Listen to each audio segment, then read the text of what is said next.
Right, so today I've got some more Brushy creek chert. Picked up this chunk in the creek last weekend. So I'm going to see what I can make out of it.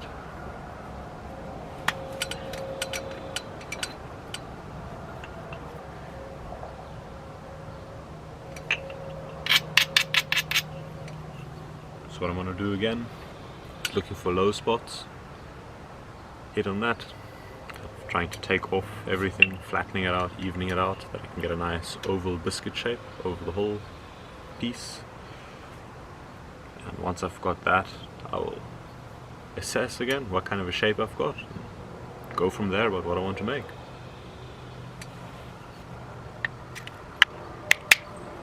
A little bit like that.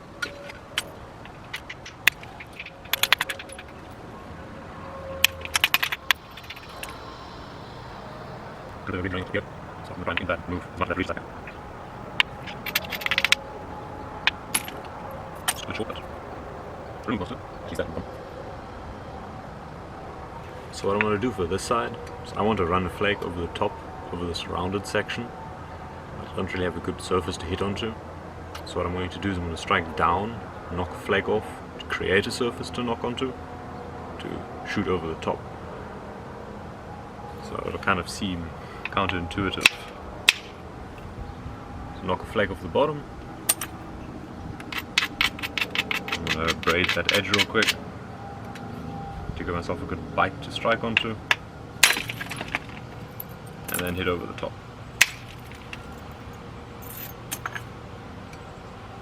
Running out that ridge.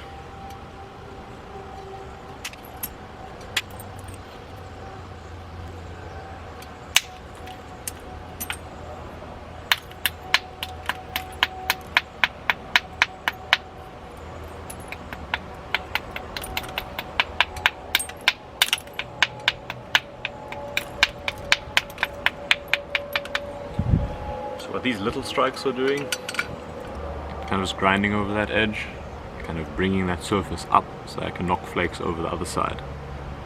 So when it comes to knocking flakes, you have your center line in your piece. If that center line is below the middle, then you're going to strike down, and if it's above, you can strike up. So if that center line is above and then you try and strike through it to get below, you have a pretty good chance of breaking your piece or just gouging out a big chunk and not really running a flake into the piece.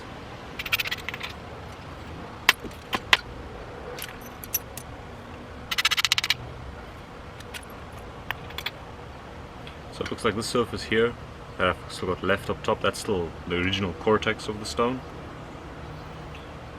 So it's that limestone crust, which is now crushing my edge, not giving me a good surface to strike onto over here. So I've got to somehow get rid of that edge, knocking down, and then I'll have a clean piece of flint to hit onto to remove that cortex.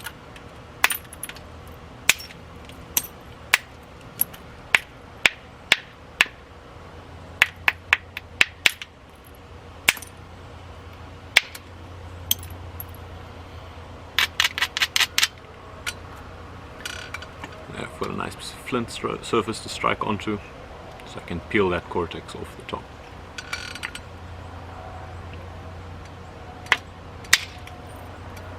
Just like that.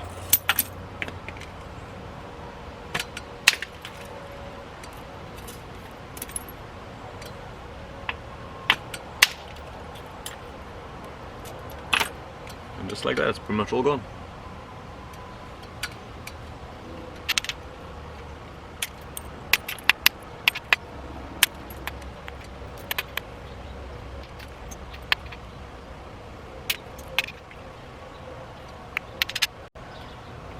Here I've got that bulge on the bottom, which sticks way below the center line, which is running around here. So I'm going to strike into that and try and remove this section, thinning out the piece. That piece crashed a bit on me, but that's okay. It still thinned out the piece, or not thinned, but flattened out that piece. So what I'm trying to do here is I've got a flat section instead of a nice edge. So to start that zigzagging process, I'll find a corner, something like that, and knock it off, essentially, giving myself a surface to knock into, and then at an angle I'm going to knock into here to do that classic zigzagging and getting rid of that flat edge of the piece.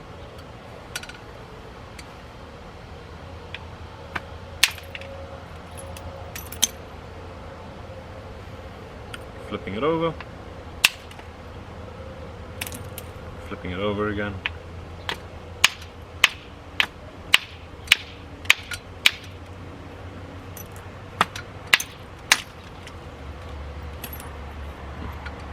Struggling to get a bite there, but that'll zigzag my way across until that flat surface is gone.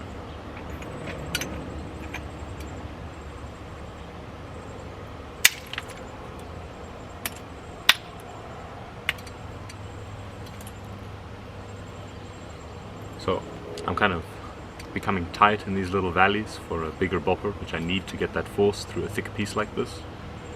So instead of trying to fight my way through this, I'm just going to start on the other end and work my way into the middle.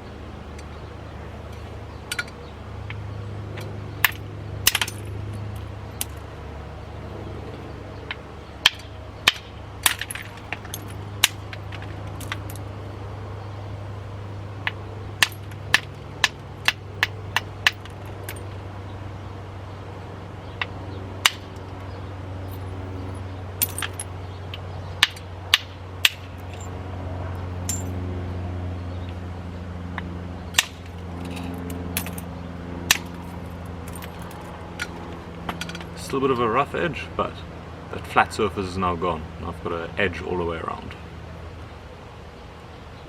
So I've got a weird, I suppose like an L-shaped piece.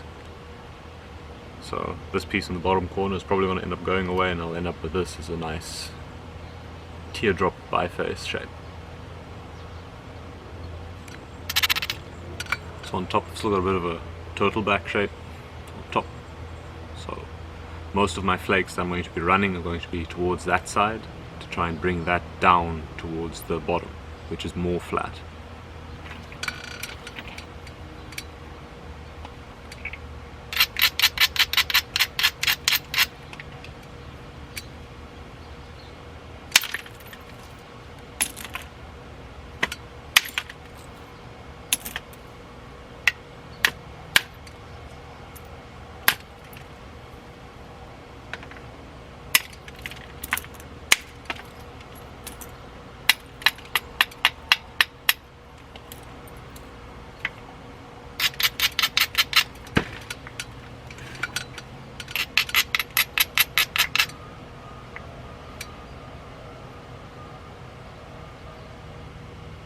I'm going to move on to a smaller bopper as well to get some more control and knock off smaller flakes instead of the big ones.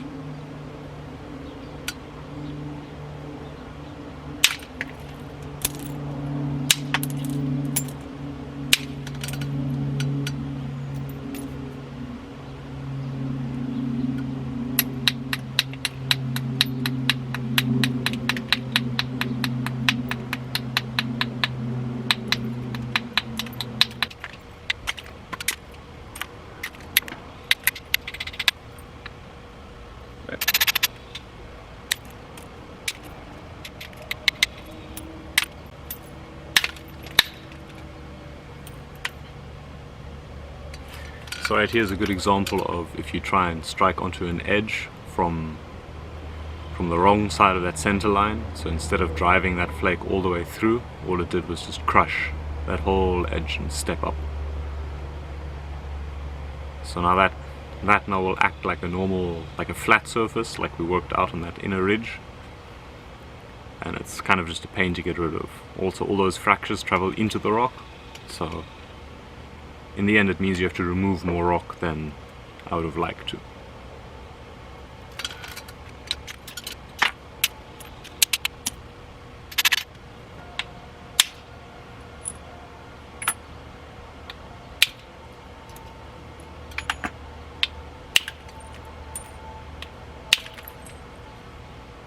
Oh, lots of little blades coming off that section.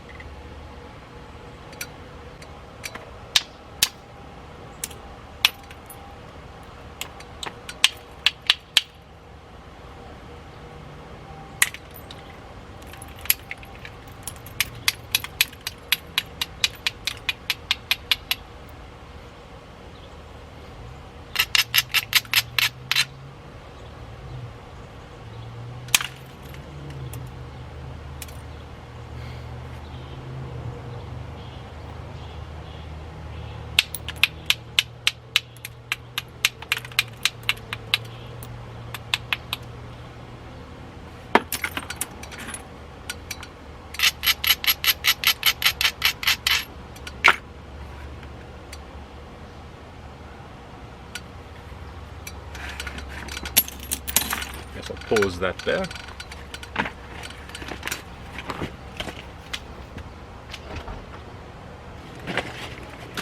Yeah. Okay.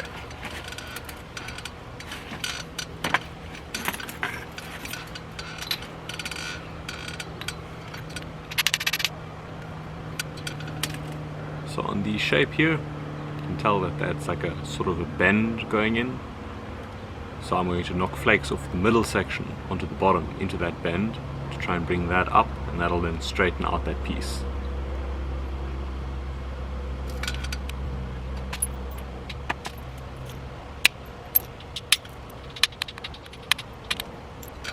Just like that.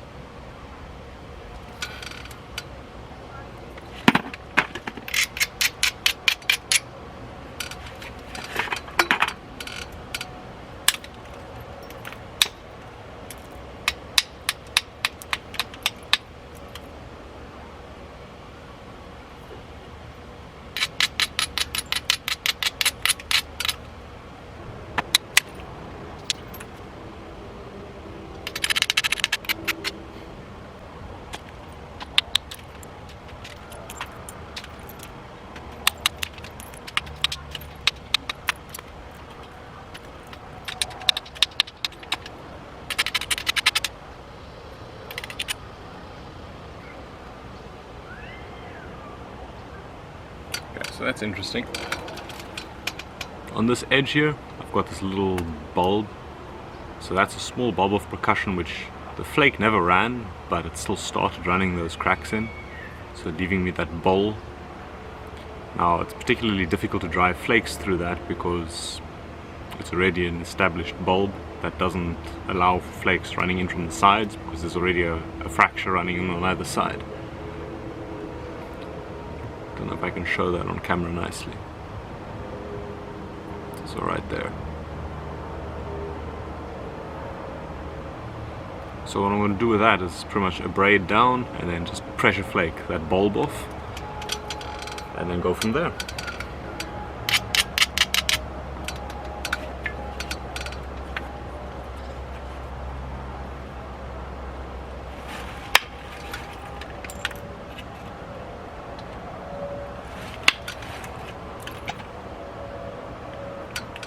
So there, it's pretty much off. Okay, so now that that's mostly cleaned off, I'm going to go back to direct percussion and try and thin out this piece a bit more.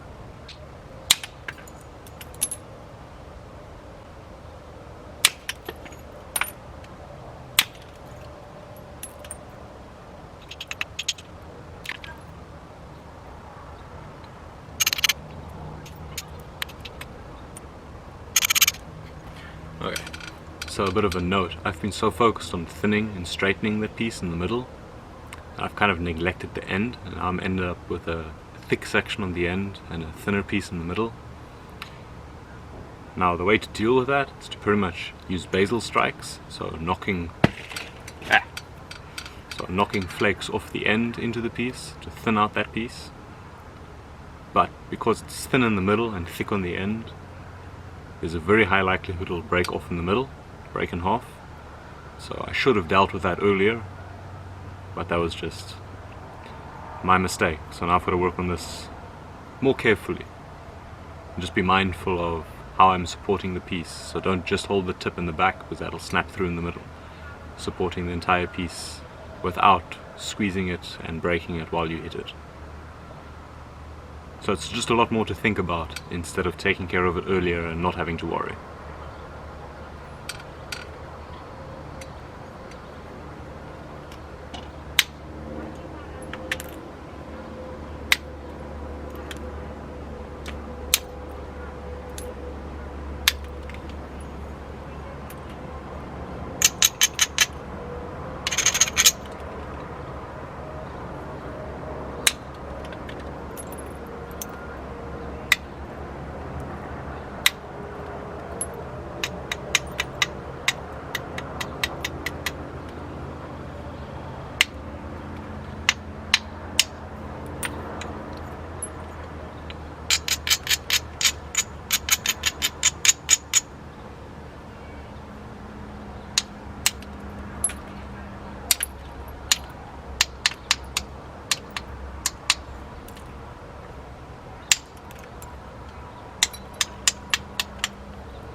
So that flake took off a lot of mass, but also broke the tip off. Oh well. Well, now that the delicate tip's off, I suppose I can move back to percussion a little bit to thin it again.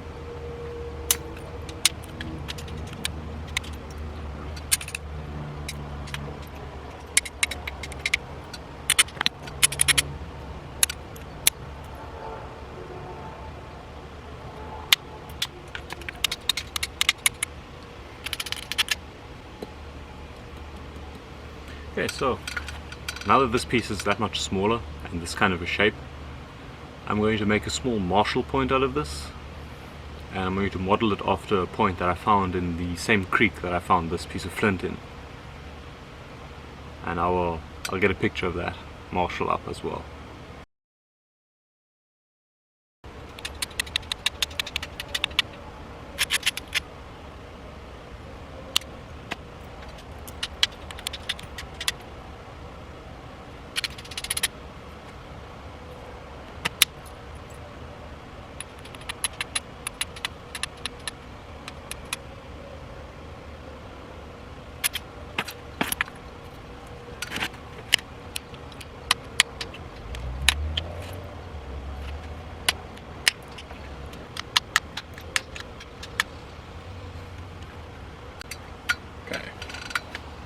So that's the pre-form of the Marshall point. So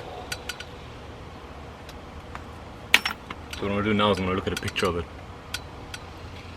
just so I can get the proportions right.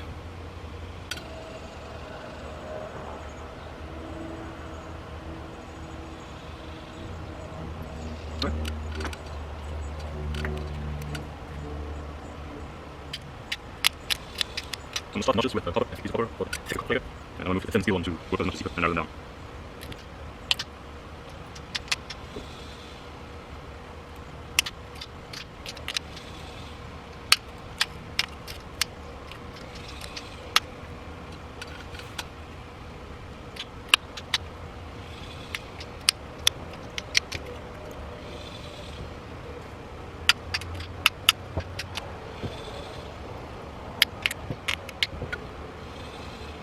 Okay, so now I've just quickly redefined the base in association to the point that everything looks straight. So now I'm going to move on to that steel flaker and start deepening those notches. I'm also going to change to a softer pad so I can support the point a bit better.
Alright, so again, camera died because of the heat,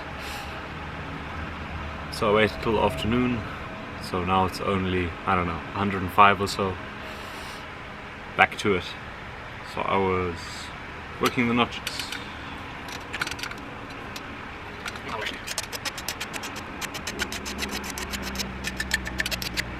Now that's on it. Okay.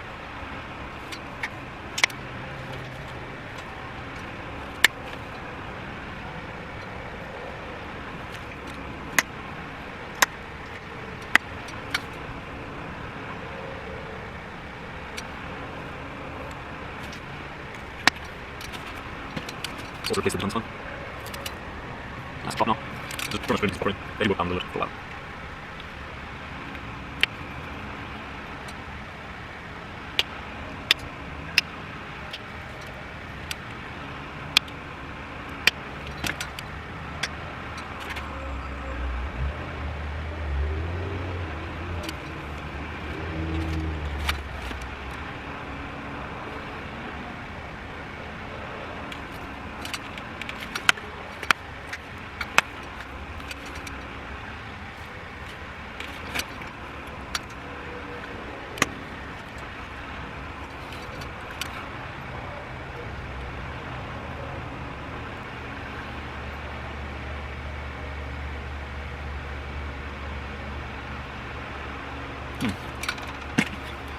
So one of those notches is a bit wide,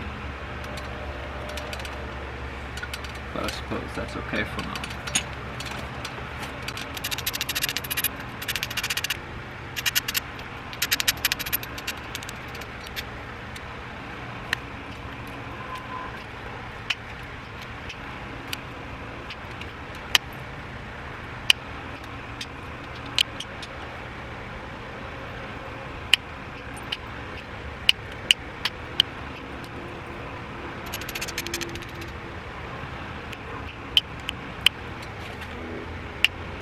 So another couple of things, I'm pretty much going on the edges, just cleaning up, doing the final shaping and doing the final edge point.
So you see the notches are slightly uneven, this one being bigger.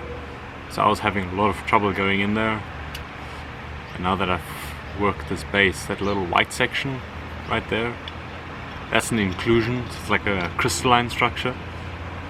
So I thought I was just crushing the flint, but it turns out I was just working through a section right in the middle is made out of that inclusion.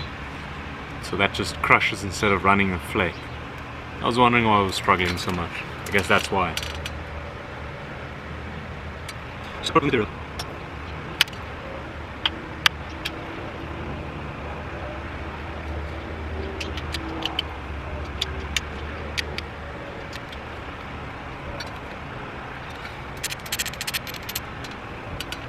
Again. So I'll also get a slightly concave base. So I'm going to add that and should be pretty fair.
Okay.